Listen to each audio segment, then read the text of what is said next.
there straddling those cords. Come here, kiddo.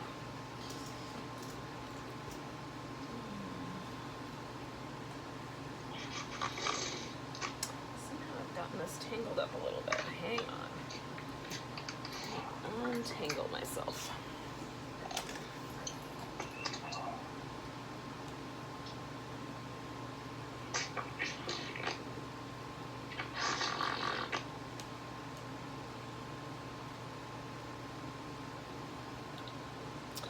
Right. That should do it.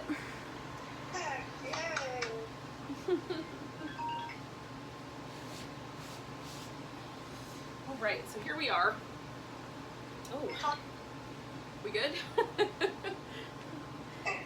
bye. All right, I'm gonna mute the mic just so the camera will stay with me, but if there's anything that comes up or you have a question, just turn your mic back on and let me know. Okay, thanks.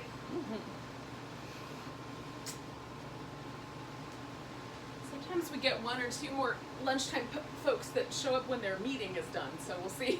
We'll see how it goes. So we're gonna sit on the chair so that welcome, by the way, to chair yoga class. This is our little chair yoga lunch break today. So we're just gonna sit so that the feet are on the ground, your spine can be in a neutral position, and we'll start with just some breath awareness and letting go of the day. So whatever is on your agenda for later or things that have already been going on, we're gonna try to let go of all of that and essentially have recess for grown-ups. So we'll let ourselves just notice the breath.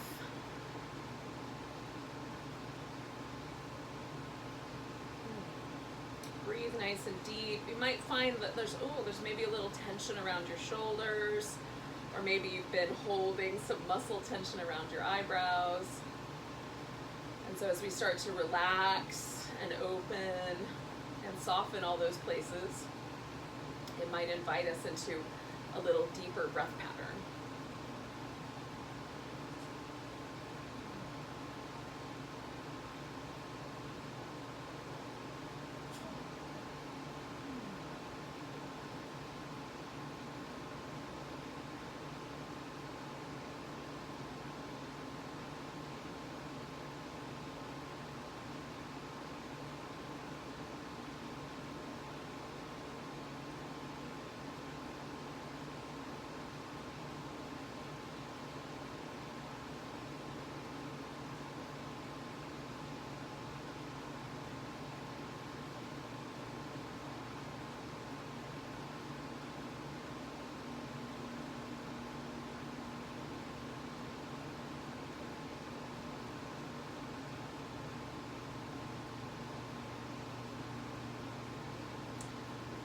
Right, yogis. So we're gonna do a little bit of movement for the neck. So we're gonna drop the chin down and notice the back of the neck. We're gonna roll the head up over one shoulder and then back to the center and up over the opposite shoulder. Now, if the muscles are tight, go at the pace that makes sense.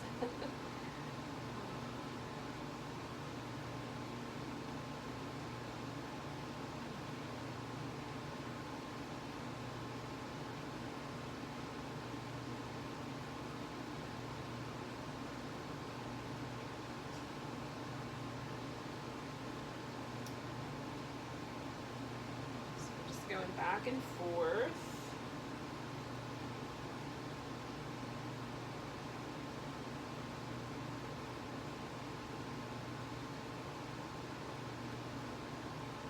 Now, when we get to the center, I'm going to pause there, and then I'm going to let myself just take my head over to the right. So I'm stretching out the left front of the neck.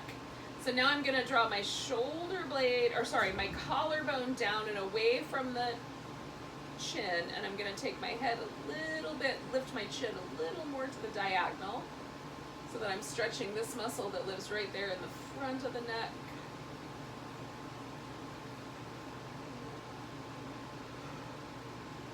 I'm gonna take 3 more breaths there.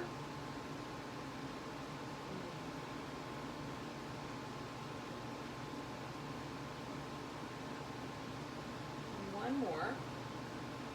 Now I'm going to relax my collarbone back before I take the head. So now I'm going to drop my drop my forehead a little bit to the right forward position. So I'm going to try to stretch this bone on the back of my skull away from my shoulder blade. So I'm going to take my skull diagonally forward and my shoulder blade down.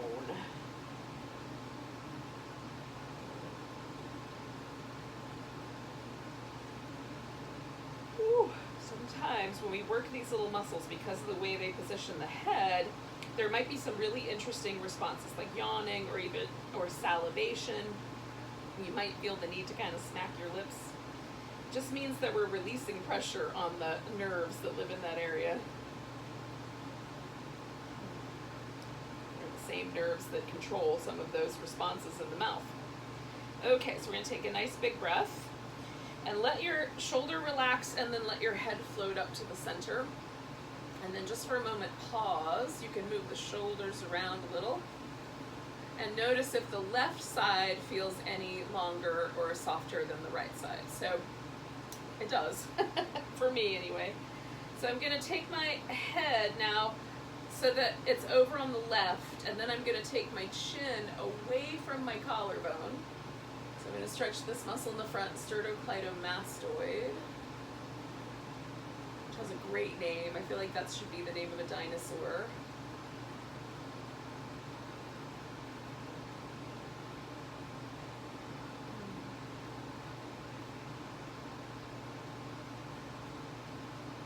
Sometimes for me it helps to soften and relax and then come back to the stretch.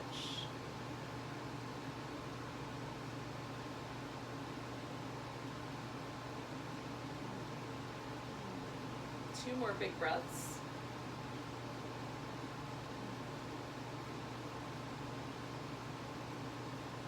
And then we'll let that shoulder kind of come back to neutral.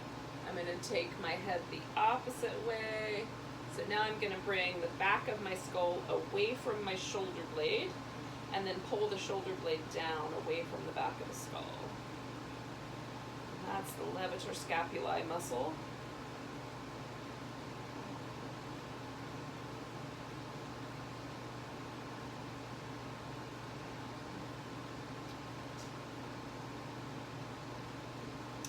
So these two muscles on either side of the neck act to stabilize the head, the skull, on the neck bones, on the vertebrae. And they also protect the nervous system because if they keep the skull aligned properly, then the nerves have optimal room, optimal alignment. Take one more big breath. And we have a more balanced nervous system response. Sometimes if there's undue pressure put on the back of the neck where the skull meets the neck, we can actually create a situation where we tend to shut down more rather than be a little more resilient in our reactions to stress and tension and anxiety. So it's a worthy endeavor to keep that area a little bit more balanced so the skull sits in a balanced way. Now notice if your shoulders feel like they're a little more even than they did before. And this information that we're getting is information that's coming from the fascia, from the connective tissue back to the brain. And that is also reinforcing neural pathways for both physical awareness and also the parasympathetic nervous system. It's kind of killer. All right, so we're going to do some shoulder circles. So we're going to draw the shoulders up, bring up the shoulder blades together, pull them down, and then push them forward. So just bringing them around in a circle. And if you're doing something that's the opposite of what I just described, don't worry about it. We're going to go both directions. So just keep on trucking. So pulling it around and pushing it forward.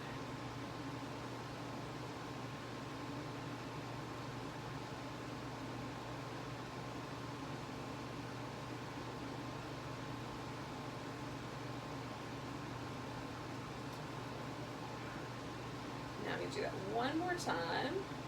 When I get to the back, I'm going to go the opposite direction. So I'm going to pull my shoulder blades away, push them together, pull them down. Hopefully that's the opposite. It feels like it. exciting things happening in the parking lot outside. All right.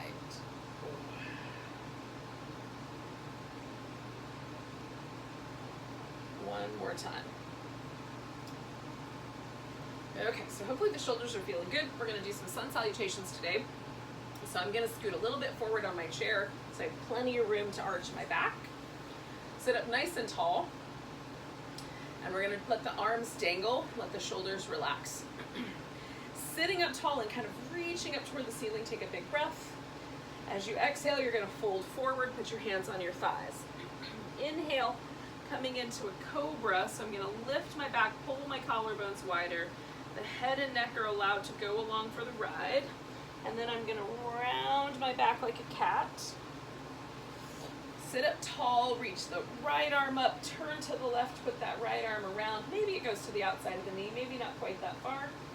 Coming back to the center, lift your left arm up, twist to the right. Coming back to the center, knees a little on the wide side, bend to the left, sideways. Bend to the right, sideways. Inhale, come back. We're going to reach the arms back and then exhale them back where they belong. Inhale, arms reach up. Hands come down the center, fold forward. Inhale, cobra. Exhale, cat. Inhale, lengthen. Exhale, left twist. Inhale, lengthen. Exhale, right twist. Knees a little wide. Inhale and then exhale that left side bend. Inhale and then exhale the right side bend. Inhale back to the center. Reach the arms back and exhale, return to neutral. So we're going to do it again. We're going to switch which way we start first for the twist. Nice big stretch, reach up. Exhale, fold forward. Coming into cobra. Coming back to cat. Sitting up tall, that left arm's gonna reach up. Oh, we're gonna twist to the right. Coming back to the center. Inhale, right arm reaches up. Twist to the left. Knees a little wide. That right arm's going to the side. Left arm comes up. Big breath. And then we're gonna do the opposite side. Big breath. When your inhale finds you, come all the way back.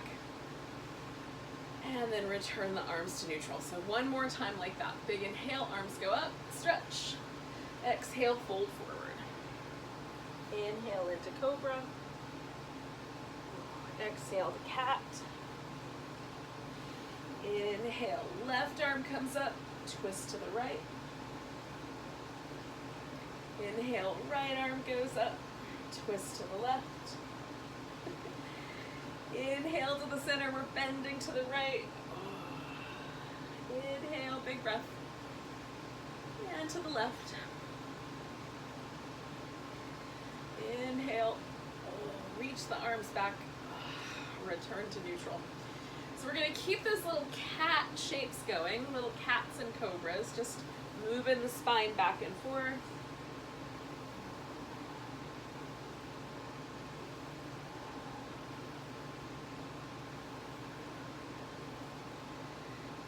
One more time. Pausing, getting a little tall. We're going to try to send the rib cage a little side to side. Just see, like, I can go a little farther to my right than I can to my left. There's a little bit more resistance. Probably a little mild scoliosis there in my spine. Notice what's true for your spine. And then we're going to do a twisting motion. I like to refer to this as the washing machine. I don't know if I would make a good agitator, but maybe.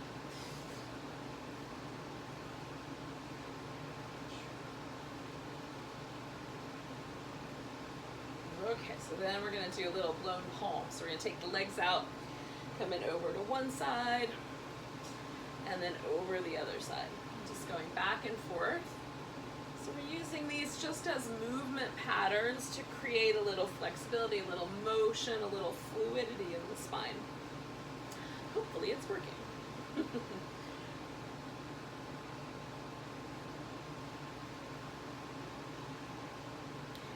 Okay, last round. Coming back to the center.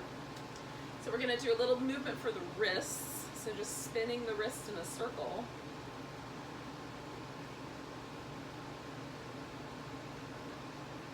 And then go in the other direction.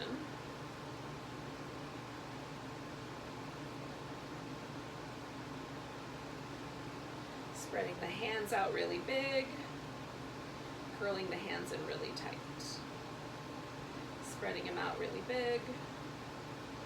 Curling them in nice and tight. Stretching them out really big. Oh, give them the fingers a little wiggle. And then curling the hands in nice and tight. We're going to lace the fingers together and do these really fluid movements for the wrist. It just looks like a wave. Doesn't have to be particularly perfect. If you can, go the other way, but don't think about it too much. Sometimes my brain will screw me up. And then we're going to stop in the name of love and just give that bottom part of the forearm a little stretch. So for me, the straighter elbow is better. And I pull back the top of my hand and stretch my thumb out. And then drop the hand, and I'm going to stretch the top part, and this helps if I bend my elbow a little bit to find the right amount. And shake that wrist out. Stop in the name of love on the other side, and again, we're going to stretch this bottom part of the forearm.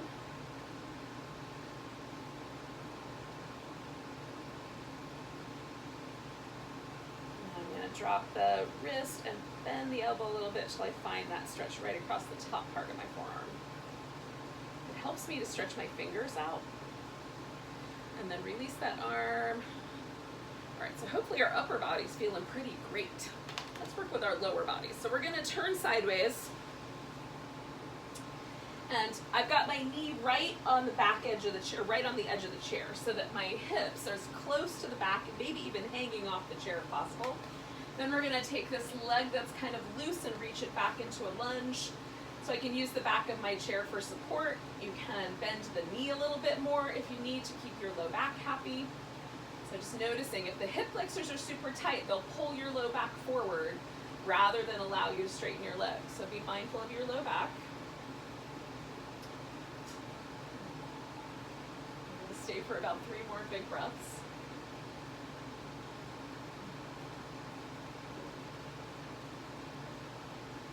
So right now this hip is pointing forward, so I'm going to take 1 more breath like that, and then I'm going to turn the hip to the side a little bit and adjust this leg so that it's lined up. So now I've got this position that's like warrior 2. So I'm going to do a little reverse warrior side angle flow. So I'm going to do a side angle and come back to reverse. You might have to turn your torso a little on the diagonal in order to get the full release back. Okay? Don't be afraid to do that. Stretching out. Reaching back, stretching out, reaching back. Good, 1 more time. Now we're going to stretch out and stay put here. So I can use my elbow on my thigh to help give myself a little bit of rotation opportunity. Just gives me a little bit of extra support while I work with that with my abdominals. If I go forward a little bit, I feel that more in my back. If I rotate a little bit upward, I feel that more in my front. So you pick, where should you get the stretch? Go slow always when you're doing yoga poses so that you feel your way through it. Take 1 more breath. And when you're ready, you'll come back up. We're going to bring that leg around to the front, and then I'm going to join it. I'm going to keep this same leg in my, so this is my left leg. I'm going to pick that leg up. Now, if you cannot pick your leg all the way up, then simply put your toe on the ground and you'll work with the leg like that. Okay, if you can get him all the way up, we're going to give it a little rock the baby. I'm moving this right at the femur bone. I've got my foot flexed, my toes pointing up, in the same direction as my knee to help support and protect my knee. Then I'm going to see if this leg will easily come across the other thigh. If this works out and I don't feel any knee pain at all, even pressure on the side of the knee can be tricky. So depending on how it feels, you might stay here, or you might drop your leg down so that it crosses at the shin, okay? Sit up nice and tall. Again, flexing the foot, making sure the knee and the toes are pointing in the same direction can be a great way to help support your knee. If there's room for you, you can hinge forward from your hip, but if you already feel something along the outer thigh, don't hinge forward. You don't need more. It's like going to the buffet and you've already got a full plate, as much as you can possibly eat, then you put more on there. It's not going to be helpful. You don't need to add more to your plate if you've already got something to chew on. So breathing nice and deep.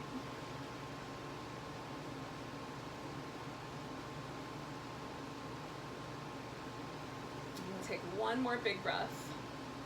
Now we're going to release this leg. We're going to give it a little shimmy. And then we're going to hold on to it. So you can hold on to it with your hands, or you can just lift the leg if you want and hold on to the chair. And then we'll spin the foot in circles. So get that ankle joint a little bit released. And then go in the other direction.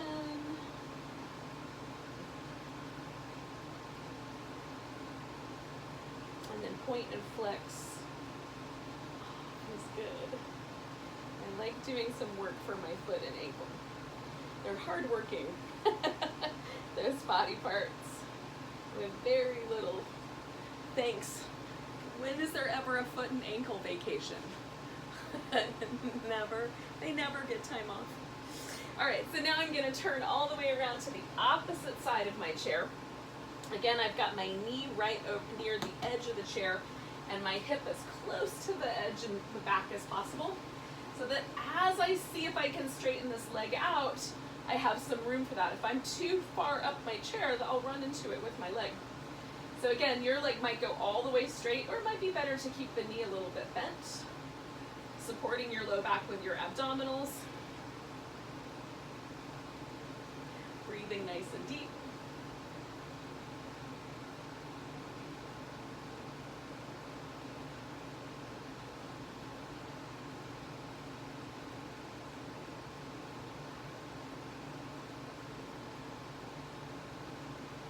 Taking one more breath. And then I'm going to take this whole thing, I'm going to bend at the knee a little bit, rotate that hip open, and then adjust the leg so that it's now lined up. And again, I might need to find a little bit of a diagonal so that I've got a nice position to do my reverse warrior and side angle press. So I'm going to stretch out and come back, and stretch out and come back. Stretch out, and come back. We're going to do it one more time. And when we get to the bottom, we're going to pause there and reach in. Hang on to our side angle pose here. So again, I'm just using my elbow here for leverage, but I could just as easily take that out of the picture and use my core. Who doesn't want more core work, you might ask? Good question. 2 more breaths.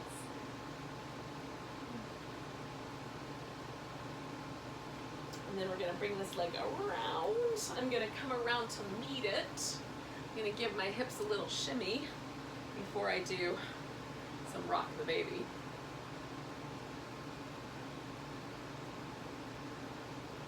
All right, so I'm picking this guy up. Oh. I'm going to hold on to him. I'm going to rock that baby. And again, I've got my foot flexed and my toes turned to help support my knee. And then you'll see, does it feel okay to put that shin on top of your thigh, or would it be better across the shin? So I'm sending this hip down a little bit, getting a little taller. Maybe there is a little bit of space to hinge forward, but maybe you're getting signals that you've got enough stuff happening over here. So you just pause.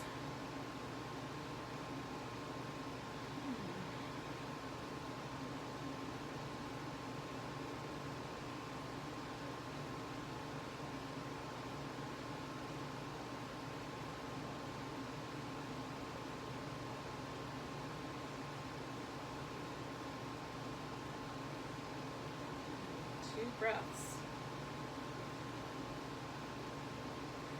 We're going to come up and let that leg go. Give it a little shimmy. And then we're going to hold on to it and give the foot a little spin.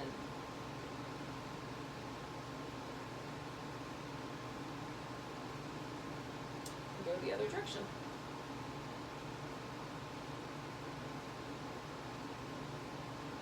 And then point and flex.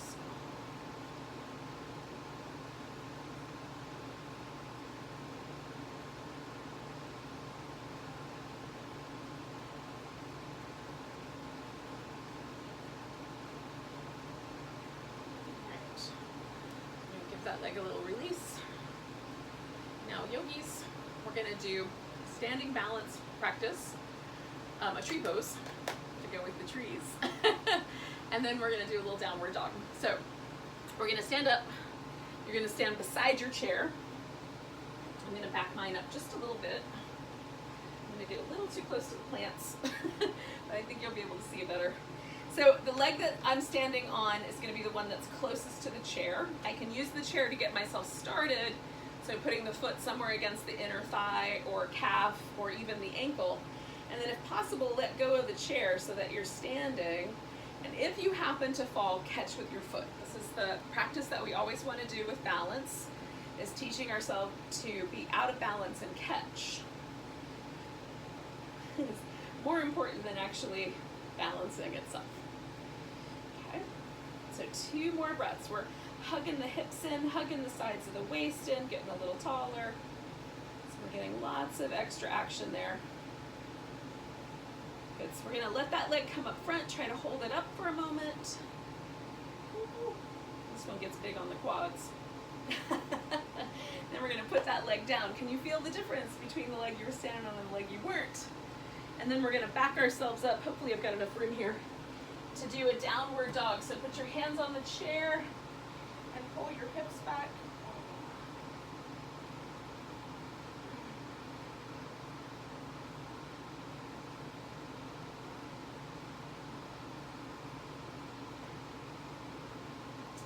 Oh, I love downward dog on the chair. It feels so good. All right, yogis, let's stand on the other side. So we're going to do our tree pose again. So this time, I'm going to stand on the leg again that's closest to the chair, but it's the other leg. So finding that place, letting go, letting myself find the balance, or just fall a bunch, whichever one is the actual truth.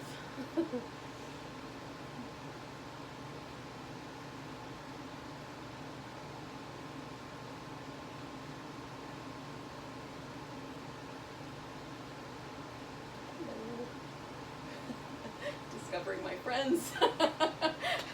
Come on down. Me and the plants. Come on down when you're ready. So once again, we're going to do some downward dog, and then we'll do a little spinal balance.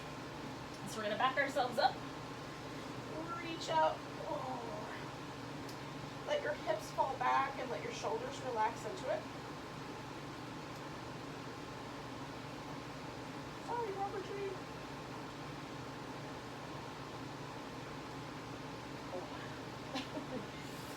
I live in an internal jungle, an inside jungle. All right, so now I have walked myself forward so that my shoulder is basically over top of my wrist.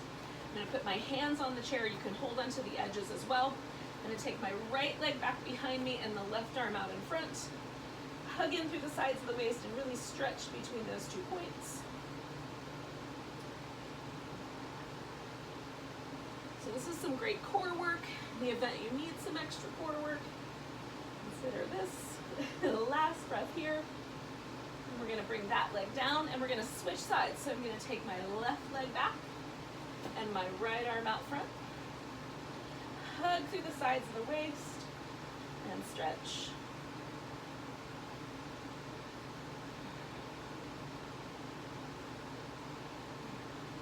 One more big breath. I'm going to bring everything down, and one more time. This time I'm going to put my elbows on the chair so that as I stretch back into down dog, it's just a little bit more oriented to my shoulders. And I can bend the knees even to keep that true. All right, yogis. We're gonna come to seated position one more time. We're gonna do a little breath practice today. That is, it's called Chandra Bedana, which means lunar breathing or lunar breath. So the left nostril is the lunar channel in the Hatha Yoga way of thinking about things. So the first thing to do is to see, can I breathe through my left nostril? And if the answer to that is yes, excellent. Then see, can I breathe through my right nostril? And if you can, good. Then you'll follow the instructions as I suggest them. However, if you cannot breathe through one of your nostrils, do not close the other one completely off. You'll just put your mind with that nostril and breathe, okay? Because the point of this is that it's a breath practice, not a suffocation practice. So we want to be able to breathe, all right? So get yourself steady, get your spine in a neutral position. What we're going to essentially do is we're going to close off the right nostril, inhale through the left, then we're going to exhale through the right. So that's the idea. Inhale left, exhale right. Okay, so if your nostrils are open and that worked out okay without causing any sense that you're choking or that the breath can't come and go at the right pace, then don't, instead of closing the nostril all the way off, just rest your thumb or your finger there. So I'm using my ring finger and my thumb because they're a little less pushy. Okay, so you're gonna, this is what we're gonna do. So we're gonna take a nice big breath, let go with a sigh. All right, so now in that nice calm space, your next inhale coming up is gonna be the one you do through your left nostril. Exhale to the right. Inhale, notice the left. Exhale, notice the right. We're going to do that for about 6 more rounds.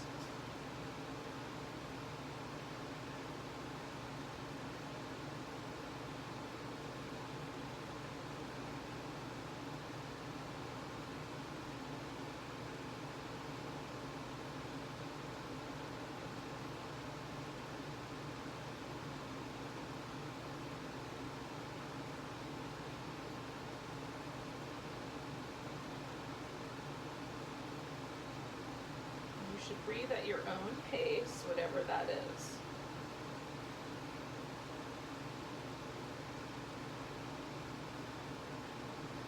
So I'm going to do one more round. And when I'm done, I'm just going to drop my hand and breathe normally.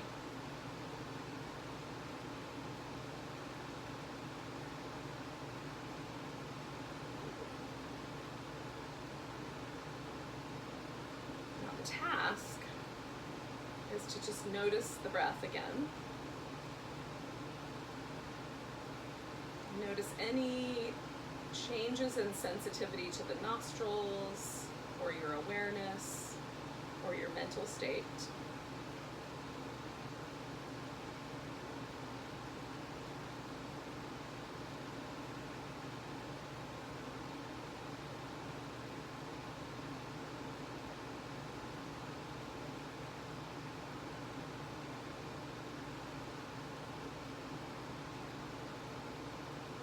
Sometimes when I'm done with this breath practice, I feel a little more sensitivity on my left side, sometimes even a little bit of coolness.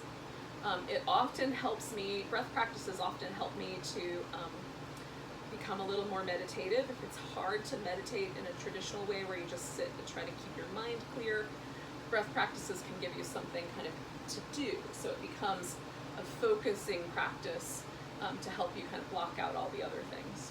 So thanks for joining me for a little chair yoga lunch break. Hopefully you're feeling great, whether you did this at lunchtime or not. Nice big inhale, big sigh. Namaste, yogis.